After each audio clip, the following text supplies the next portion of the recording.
प्रेक्षक मंडळींनो नमस्कार. आजच्या भागात नक्की काय ट्विस्ट घडला आहे, सत्या आणि मंजूची मनोरंजक ही रात्र कशी चालली आहे हे बघायला व्हिडिओ शेवटपर्यंत बघत राहा.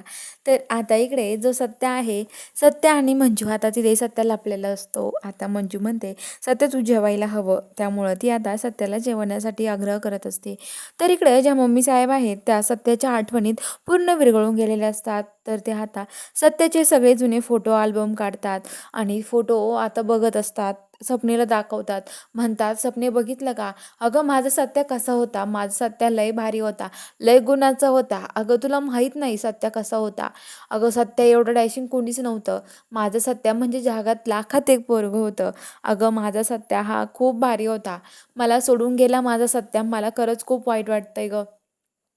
माझं सत्या असं वाटतंय माझ्याजवळ परत यावं. असं का सोडून गेला सत्या मला ना मध्यात काय माहिती." आणि हे बघ हा त्याच्या जत्रातला फोटो. अगं जत्रात त्याला वाटेल ना तेव्हा तो मस्त फोटो काढायचा. खूप खुश असायचा आणि खूप फोटो वगैरे मस्त काढायचा. हे बघ असे फोटो होते. असं आम्ही जत्रेमध्ये खूप एन्जॉय करायचो. स्वप्नील दाखवत असते. स्वप्नी पण आता रडत असते. मम्मी साहेब पण खूप रडत असतात. आता त्यांचं रडणं हो जातं. खूप रडतात. पण आता स्वप्ना मम्मी साहेबांना समजवायचा प्रयत्न करत असते. म्हणत असते, "मम्मी, अहो रडू नका तुम्ही. रडता कशाला? अहो स्वतःकडं काळजी घ्या ना. अहो सत्यजित भाऊजी असते तर तुम्हाला एवढं रडून दिलं असतं का? रडू नका तुम्ही. शांत व्हा बरं." असं मम्मीला समजावते आणि मम्मीला शांत करते आणि तिथून ती निघून जाते. आता मम्मी साहेब पण खूप रडत असतात तरी पण. तर इकडे मंजू ही सत्याला जेवणासाठी बोलवते. ते किचनमध्ये अंधार करते आणि तिथे सत्याला जेवायला घेऊन येते. सत्या तिथे येतो गपचूप दोघेजणं आणि तिथे सत्या आणि मंजू बसतात. तर मंजू सत्याला ताट करत असते. आणि सत्या अंधारामध्ये मंजू दिसत नाही म्हणून तो टॉर्च लावतो आणि मंजूचा चेहरा बघत राहतो. मंजूच्या चेहऱ्यावर टॉर्च लावून बघत असतो. तेवढ्यात आता तिथे लगेच मंजू म्हणते, "अरे सत्या काय चाललंय तुझंवालं?" तर सत्या म्हणतो, "वाघमारे खरंच खूप भारी दिसताय तुम्ही. अहो तुम्हाला बघूनच खूप आनंद होतो. माझं पोट तर तुम्हाला बघूनच भरतं." मंजू म्हणते, "तुला जेवायचं नाही आहे का मग? बघ माझा चेहरा. जेवणच करू नको तू."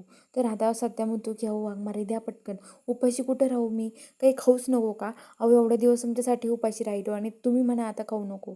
तर आता मंजू म्हणते, की "माझ्यासाठी राहिला का उपाशी? तुला कळत नव्हतं का सत्या?"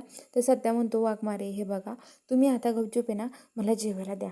तर मंजू आता जेवायला देत असते. तेवढं सत्या टॉर्च लावून बघत असतो. तेवढ्यात सत्यकून ग्लास खाली पडतो.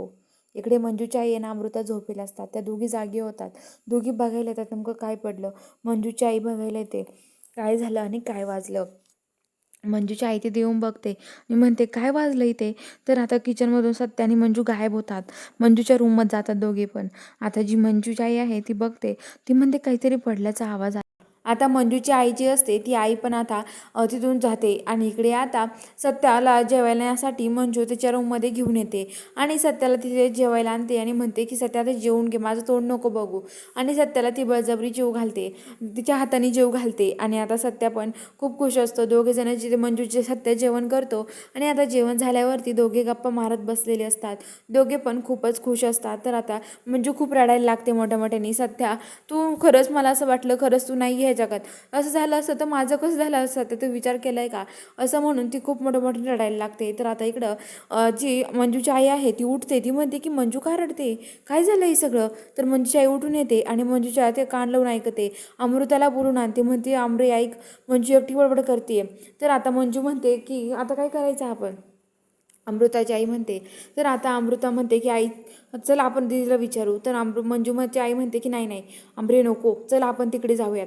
आणि आता लगेच मंजू इकडे सत्यासोबत रोमॅन्टिक सीन त्यांचा दोघांचा सुरू होतो. तर चला बघूया पुढील भागात नक्की काय टेस्ट असणार आहे. बघायला चॅनलला सबस्क्राईब करा.